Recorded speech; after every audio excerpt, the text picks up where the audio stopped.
19 নম্বর প্রশ্ন, দোয়াতে দরুদ না পড়লে সেই দোয়া আসমান জমিনের মাঝে ঝুলে থাকে। জি, এই কথাটি কি সঠিক? এটি তিরমিজিতে হাদিস রয়েছে এবং হাদিসটি কমপক্ষে হাসান ইনশাআল্লাহ মারফু যেটি। আর ওমর রাদিয়াল্লাহু তাআলা আনহু থেকে যে মওকুফ রয়েছে তার বক্তব্য হিসাবে সেটা সহিহ এবং রাসূলুল্লাহ সাল্লাল্লাহু আলাইহি ওয়াসাল্লাম থেকে তিনি দলিল না যে নিজের পক্ষ থেকে এরকম কথা বলতে পারেন না যে দোয়াতে দরুদ না পড়লে সেই দোয়া আসমান জমিনের মাঝে মওকুফুন বাইনাস সামাই ওয়াল আরদ এইভাবে রয়েছে, আসমান জমিনের মাঝখানে সেটা স্থগিত থাকে বা ঝুলন্ত থাকে।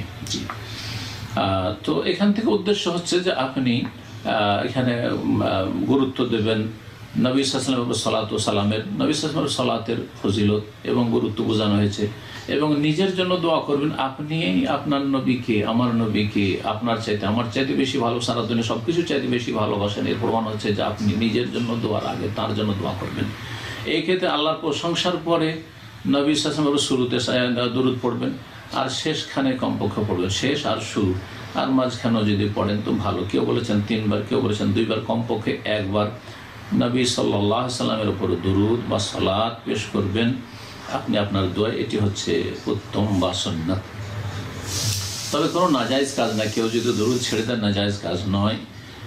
যে আল্লাহ রাব্বুল আলামিন যেন আমাদেরকে উত্তম পন্থায় দোয়া করার, জিকির আজকারের তৌফিক দান করেন। তারপর বলছেন যে আল্লাহুম্মা আইন্নী আলা যিকরিকা ওয়া শুকরিকা ওয়া হুসনি ইবাদাতিকা, এই দোয়াটি কখন পাঠ করতে হবে? এই দোয়াটি সালাম ফিরার পরের জিকিরের মধ্যে পাঠ করতে পারেন, আবার এটা সালাম ফিরার আগে আত্তাহিয়াত আর দুরূদ ইব্রাহিম পড়ার পরেও পড়তে পারেন।